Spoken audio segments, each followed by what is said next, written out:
140 கோடி பேர் பின்பற்றும் கத்தோலிக்க கிறிஸ்தவ மதத்தின் உச்சபட்ச அதிகாரம் பொருந்திய தலைமை பொறுப்பில் இருப்பவரே போப்பாண்டவர் என அழைக்கப்படுகிறார். கிறிஸ்தவ மதம் உருவான காலம் தொட்டு தற்போது வரை 266 போப்புகள் அந்த பதவியை வகித்திருக்கின்றனர். ஒருவர் போப்பாக தேர்ந்தெடுக்கப்படுவது முதல் அவர் மரணமடைவது வரையில் ஏராளமான சடங்குகளும் நடைமுறைகளும் வாடிகனில் நடைபெறுகின்றன. ஆச்சரியமூட்டும் பிரமிக்க வைக்கும் அந்த நடைமுறைகளின் பின்னணியில் 2000 ஆண்டுகால நிகழ்வுகள் நிரம்பி கிடக்கின்றன. கிமு 8ஆம் நூற்றாண்டு யூதர்களின் தீர்க்கதரிசிகளான ஆமோஸ் மற்றும் இசையாஸ் ஆகியோர் பாவங்களின் பிடியில் சிக்கி உழலும் உலக மக்களை காப்பாற்ற மீட்பர் ஒருவர் வருவார் என்றும் தாவீதின் மரபில் பிறக்கும் அவரால் இறைவனின் மீட்பு திட்டம் செயல்படுத்தப்படும் என்றும் அறிவித்தனர். அத்தகைய மீட்பரின் வருகைக்காக யூதர்கள் காத்திருக்க தொடங்கினர். 8 நூற்றாண்டுகளை கடந்து அந்த நாளும் வந்தது. பெத்லஹேமில் உள்ள ஒரு மாட்டுத் தொழுவத்தில் அவதரித்தார் இயேசுநாதர். மன்னர் குலத்தில்தான் தங்கள் மீட்பர் அவதரிப்பார் என்று உறுதியாக நம்பிய யூதர்கள் மாட்டுத் தொழுவத்தில் பிறந்த இயேசுநாதரை தங்களது மீட்பராக ஏற்றுக்கொள்ள மறுத்தனர். பின்னாட்களில் இயேசுநாதரை பின்பற்றுவோரின் எண்ணிக்கை கூடிக்கொண்டே போன நிலையில் கலக்கமடைந்த யூதர்கள் இயேசு தேசத்திற்கு துரோகம் இழைப்பதாகவும் மதத்திற்கு தீங்கிழைப்பதாகவும் குற்றம் சாட்டினர். ஒரு கட்டத்தில் கைது செய்யப்பட்ட இயேசு சிலுவையில் அறையப்பட்டார். அதன் பின்னர் 3ஆம் நாள் உயிர்த்தெழுந்த இயேசுநாதர் தன் சீடர்களுக்கு காட்சி தந்தார். தன்னுடன் இருந்து பயிற்சி பெற்ற சீடர்களை அப்போஸ்தலர்கள் எனும் இறை தூதர்களாக நியமித்த இயேசுநாதர் தான் நிறுவிய திருச்சபையின் தலைமை பொறுப்பினை தனது நெருங்கிய சீடரான பீட்டர் எனப்படும் ராயப்பருக்கு வழங்கினார். இயேசுநாதரின் பிறப்பு, வாழ்வு, இறப்பு, உயிர்த்தெழுதல், விண்ணேற்றம் ஆகிய நிகழ்வுகளின் மூலம் மக்களை மீட்க கடவுள் என்ன செய்தார் என விளக்குவதே நற்செய்தி என்று அழைக்கப்படுகிறது. அந்த நற்செய்தியை ராயப்பர் மக்களுக்கு அறிவித்தார். அதனால் மகிழ்ச்சி அடைந்த 3000 பேர் தங்களை திருச்சபையில் இணைத்துக் கொண்டனர். அப்படித்தான் கத்தோலிக்க திருச்சபை தோன்றியது. இயேசுவின் போதனைகளை அடிப்படையாக கொண்டு இயேசுவே கிறிஸ்து என்று வெளிப்படையாக அறிக்கை செய்வதே கிறிஸ்தவம் என்று சொல்லப்படுகிறது. இயேசுவை பின்பற்றுவோர் கிறிஸ்தவர்கள் என்று அழைக்கப்பட்டனர். கத்தோலிக்க திருச்சபையின் தலைவர் பாப்பரசர் அல்லது போப்பாண்டவர் என்று அழைக்கப்படுகிறார். அந்த வகையில் கத்தோலிக்க திருச்சபையின் முதல் போப்பாக பதவி வகித்தவர் இயேசுவின் சீடர்களில் ஒருவரான ராயப்பர். அவர்தான் முதலில் ரோம் நாட்டில் ஒரு தேவாலயத்தை எழுப்பியவர் என்றும் சொல்லப்படுகிறது. அவரை போலவே இயேசுவின் சீடர்கள் பல்வேறு திசைகளுக்கும் பயணித்து பல்வேறு நாடுகளைச் சேர்ந்த மக்களை திருச்சபையில் இணைத்தனர்.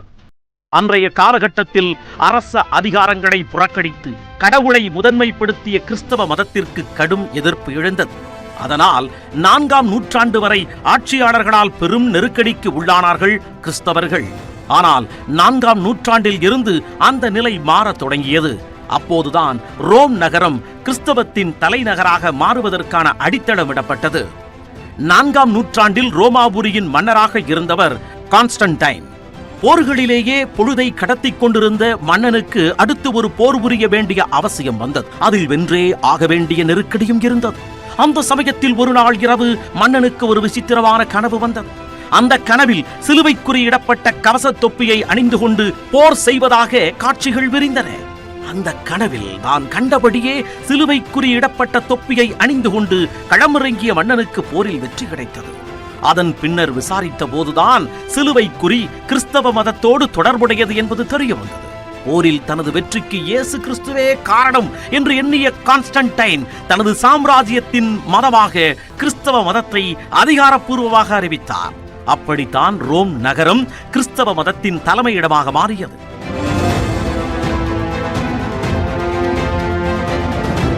கிறிஸ்தவ மதத்தின் தலைமை பொறுப்பில் இருக்கும் போப் என்பவர் ஆட்சியாளர்களை தாண்டிய அதிகாரம் மிக்கவராக மாறத் தொடங்கியது 6ஆம் நூற்றாண்டில்தான்.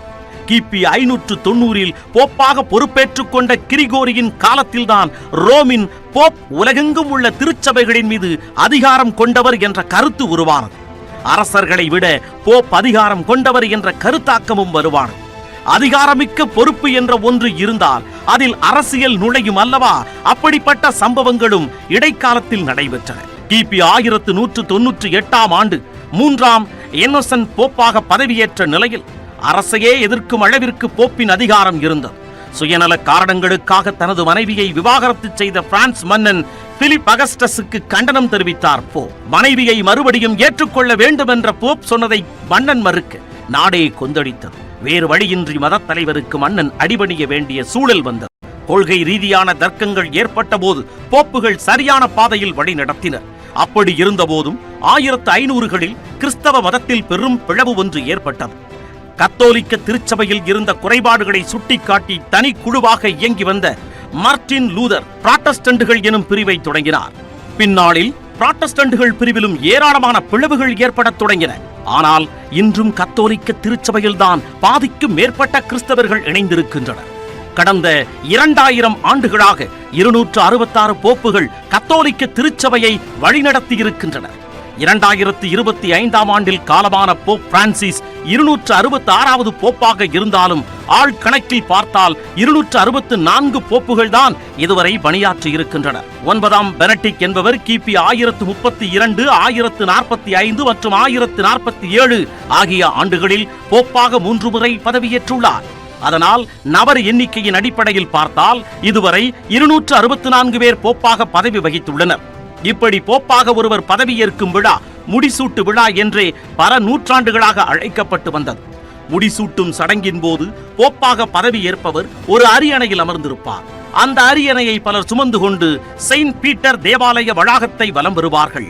அப்போது ஊர்வலத்தை முன்னின்று நடத்தியவர் லத்தீன் மொழியில் பரிசுத்த தந்தையே, இவ்வுலகப் பெருமை இதுபோல கடக்கும் என்று சொல்வர். அதன் பின்னர் ஊர்வலம் பீடத்தை அடையும் போது அங்கு போப்பாண்டவருக்கு மகுடம் அணிவிக்கப்படும். 1963ஆம் ஆண்டு வரை இந்த நடைமுறையே பின்பற்றப்பட்டு வந்தது. 1963ஆம் ஆண்டு ஜூன் 30ஆம் தேதி போப் 6ஆம் பவுல் அந்த மகுடத்தை அணிந்ததே இறுதியான நிகழ்வாக அமைந்தது. அவருக்கு பின்னர் போப்பாக தேர்ந்தெடுக்கப்பட்ட 1ஆம் ஜான் பால் மகுடம் அணியும் சடங்கிற்கு பதிலாக பேலியம் எனும் கழுத்துப்பட்டை அணியும் சடங்கை அறிமுகப்படுத்தினார். அதன் பிறகு தற்பொழுது வரை கழுத்துப்பட்டை அணியும் சடங்கே பின்பற்றப்பட்டு வருகிறது. முடிசூட்டு விழா என்ற சொற்பதமும் தற்போது பணியேற்பு விழா என்றே பயன்படுத்தப்பட்டு வருகிறது. பொதுவாக போப்பாக தேர்ந்தெடுக்கப்படுவோர் தங்களுக்கென ஒரு புதிய பெயரை சூட்டிக் கொள்வார்கள். இந்த வழக்கம் கிபி 533ஆம் ஆண்டில் இருந்துதான் தொடங்கியது. 1555ஆம் ஆண்டு திருச்சபையை வழிநடத்திய 2ஆம் மார்சலஸுக்கு பின்னர் யாரும் தங்களது சொந்த பெயரில் போப்பாக பதவியேற்றுக் கொள்ளவில்லை. போப்பாக தேர்ந்தெடுக்கப்பட்ட ஒருவர் தனது வாழ்நாள் முழுமைக்கும் அந்த பதவியில் இருப்பார். அவர் மறைந்த பின்னர் அவரது இறுதிச் சடங்குகளை அடுத்து எடுக்க வேண்டிய நடவடிக்கைகள் எல்லாம் பல நூற்றாண்டுகளாக கடைபிடிக்கப்பட்டு வரும் பாரம்பரிய முறைப்படியே நடக்கும். போப் மறைந்தவுடன் அவரது மரணம் அதிகாரப்பூர்வமாக திருச்சபையால் அறிவிக்கப்படுவதற்கென சில சடங்குகள் இருக்கின்றன. அதன்படி போப்பின் ஆலோசகராக செயல்படும் காமர் லெங்கோ என்பவர் ஒரு சிறிய வெள்ளி சுத்தியலை கொண்டு போப்பின் நெற்றியில் தட்டியபடியே 3 முறை அவரது பெயரை சொல்லி அழைப்பார். பின்னர் போப் இறந்துவிட்டார் என்பதை அதிகாரப்பூர்வமாக அறிவிப்பார். அதன் பின்னர் போப் கையில் அணிந்திருக்கும் முத்திரை மோதிரம் கழற்றப்பட்டு உடைக்கப்படும். 1842ஆம் ஆண்டுக்கு முன்பு வரை பதவி வகித்த போப்பாண்டவர்கள் தங்களது ஆவணங்கள் மற்றும் கடிதங்களை முத்திரையிட இந்த முத்திரை மோதிரத்தையே பயன்படுத்தி வந்தனர். அதனால் போப் பிறந்தவுடன் அவரது பெயரில் ஆவணங்கள் முத்திரையிடப்படுவதை தவிர்க்க அந்த மோதிரத்தை உடைக்கும் சடங்கு செய்யப்பட்டு வந்தது. அது என்றளவும் அப்படியே பின்பற்றப்படுகிறது. அதன் பின்னர் போப்பாண்டவரின் மரணத்தை அறிவிக்கும் விதமாக செயின்ட் பீட்டர் தேவாலயத்தில் உள்ள மணிகள் ஒலிக்கப்படுகின்றன. அதனை பின்பற்றி உலகம் முழுவதும் உள்ள தேவாலயங்களில் மணிகள் ஒலிக்கச் செய்யப்படுகின்றன. அடுத்த கட்டமாக போப்பாண்டவர் வாழ்ந்து வந்த வீடு மூடி சீல் வைக்கப்படுகிறது. போப்பாண்டவரின் மறைவிற்கு 9 நாட்கள் துக்கம் அனுசரிக்கப்படுகிறது. அப்போது போப்பின் உடல் செயின்ட் பீட்டர் தேவாலய வளாகத்தில் பொதுமக்கள் அஞ்சலிக்காக வைக்கப்படுகிறது. இறுதிச் சடங்குகள் நடைபெற்ற பின்னர் தேவாலயத்தின் கீழே உள்ள மறைவிடத்தில் போப்பின் உடல் அடக்கம் செய்யப்படும். ஆனால் அதுவும் வேண்டாம் என மறுத்துவிட்டார் போப் பிரான்சிஸ். அதற்கு பதிலாக ரோமில் உள்ள சாண்டா மரியா மாகியோர் எனும் தேவாலயத்தில் தன்னை அடக்கம் செய்ய வேண்டுமென முன்னதாகவே வேண்டுகோள் விடுத்திருந்தார் போப் பிரான்சிஸ். அதனால் ஒரு போப்பின் இறுதிச் சடங்கில் மிக எளிமையான நடைமுறைகள் முதல் முறையாக பின்பற்றப்பட்டது. போப் பிரான்சிஸ் மறைந்த போதுதான் எனும் பெருமை அவருக்கே உரித்தாகி இருக்கிறார். போப் பதவியில் இருப்பவர் இறந்த பின்னரோ அல்லது ராஜினாமா செய்த பின்னரோ புதிய போப்பை தேர்ந்தெடுப்பதற்கான நடைமுறைகள் தொடங்குகின்றன. பொதுவாக போப்புகள் ராஜினாமா செய்வதில்லை. கடந்த 2013ஆம் ஆண்டு போப் 16ஆம் பெனடிக்ட் மட்டுமே அப்படி ஒரு சூழலை உருவாக்கினார். அப்போது போப்பாக தேர்ந்தெடுக்கப்பட்டவர்தான் போப் பிரான்சிஸ். கத்தோலிக்க திருச்சபை விதிகளின்படி ஞானஸ்தானம் பெற்ற எந்த ஒரு ஆண் வேண்டுமானாலும் போப்பாக தேர்ந்தெடுக்கப்படலாம். ஆனால் அதற்கென ஒரு நடைமுறை இருக்கிறது. திருச்சபையை பொறுத்தமட்டில் அடிப்படை பொறுப்பில் இருந்து உச்சபட்ச அதிகாரம் கொண்டவரான போப் வரை பல்வேறு படிநிலைகள் இருக்கின்றன. டீக்கன்கள், பாதிரியார்கள், ஆயர்கள், பேராயர்கள், கர்டினால்கள், போப் என்ற வரிசைப்படி அதன் அதிகார படிநிலை அமைந்திருக்கிறது. அதன்படி கர்டினால்கள் மட்டுமே புதிய போப்பை தேர்ந்தெடுப்பதற்கான வாக்கெடுப்பில் பங்கு பெற தகுதி உள்ளவர்களாக இருக்கின்றனர். 2025ஆம் ஆண்டு கணக்கெடுப்பின்படி உலகெங்கிலும் 252 கர்டினால்கள் இருக்கின்றனர். இவர்களில் 138 பேர் மட்டுமே போப் தேர்தலில் வாக்களிக்கும் தகுதி இருக்கிறது. புதிய போப்பை தேர்ந்தெடுக்க அனைத்து கர்டினால்களும் வாடிகனுக்கு வரவழைக்கப்படுகின்றனர். முதல் நாள் செயின்ட் பீட்டர் தேவாலயத்தில் திருப்பலி மேற்கொள்ளும் அவர்கள் பின்னர் சிஸ்டன் தேவாலயத்தில் ஒன்று கூடுகின்றனர். அங்கு எக்ஸ்ட்ரா ஓம்னஸ் என்ற கட்டளை பிறப்பிக்கப்படுகிறது. அதன் பொருள் அனைத்தும் வெளியே என்பதாகும். அதாவது புதிய போப் தேர்ந்தெடுக்கப்படும் வரை அனைத்து கர்டினால்களும் வெளி உலக தொடர்பை தொடர்பு கொள்ள அனுமதிக்கப்பட மாட்டார்கள். தொலைபேசி, வானொலி, செய்தித்தாள்கள் என எதுவும் கர்டினால்களுக்கு வழங்கப்படாது. ஒரு வேட்பாளர் போப்பாக தேர்ந்தெடுக்கப்படுவதற்கு 2/3 பங்கு வாக்குகள் தேவை. முதல் நாளில் கர்டினால்களுக்கு தலா ஒரு வாக்கு வழங்கப்படும். 2ஆம் நாள் காலை, மதியம் என 2 வேளைகளில் 2 வாக்குகளை செலுத்த வேண்டும். நான் போப், உச்ச தலைவரை தேர்ந்தெடுக்கிறேன் என லத்தீன் மொழியில் அச்சிடப்பட்ட சீட்டுகளில் தங்களது தேர்வை கர்டினால்கள் எழுதுகின்றனர். யார் யாருக்கு வாக்களித்தார்கள் என்பதை அறிந்து கொள்ளக்கூடாது என்பதற்காக வழக்கமான கையெழுத்தில் எழுதக்கூடாது என்கின்ற நிபந்தனையும் விதிக்கப்பட்டிருக்கிறது. இப்படி வாக்களிப்பு மூலம் போப்பை தேர்ந்தெடுக்க சில நாட்கள் முதல் ஓரிரு வாரங்கள் வரை ஆகக்கூடும். இந்த வாக்கெடுப்பின் போது பயன்படுத்தப்பட்ட வாக்குச்சீட்டுகள் தினமும் 2 முறை எரிக்கப்படுகின்றன. அப்போது வெண்புகை வெளியேறினால் புதிதாக போப் தேர்ந்தெடுக்கப்பட்டு விட்டதாக வெளியில் இருப்பவர்கள் அறிந்து கொள்ளலாம். கருப்பு புகை வெளியேறினால் இன்னும் தேர்ந்தெடுக்கப்படவில்லை என்பதை அறிந்து கொள்ளலாம். வாக்கெடுப்பில் ஒருவர் வெற்றி பெற்றவுடன் அவரிடம் நீங்கள் போப்பாக தேர்வானதை ஏற்றுக்கொள்கிறீர்களா என கேட்கப்படும். அதனை ஏற்றுக்கொண்ட பின் அவர் தனக்கான புதிய பெயரை தேர்வு செய்வார். அதன் பின்னர் போப்பாண்டவர் எனும் பொறுப்புக்குரிய ஆடைகள் அவருக்கு வழங்கப்படும். அதையடுத்து கர்டினால்கள் புதிய போப்புக்கு தங்களது கீழ்ப்படிதலை உணர்த்தும் விதமாக மரியாதை செலுத்துகின்றனர். புதிய போப் பற்றி அறிந்து கொள்ள செயின்ட் பீட்டர் தேவாலயத்தில் கூடியிருக்கும் மக்களுக்காக நமக்கு ஒரு போப் இருக்கிறார் என்ற அறிவிப்பு வெளியிடப்படுகிறது.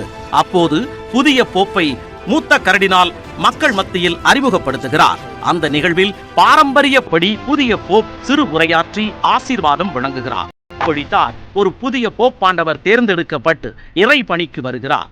2000 ஆண்டுகளாக தொடரும் போப் எனும் பாரம்பரியம் பல்வேறு மாற்றங்களுக்கு உட்பட்ட போதும் மாட்சிமை மாறாமல் தனது பயணத்தை தொடர்ந்து கொண்டிருக்கிறார்.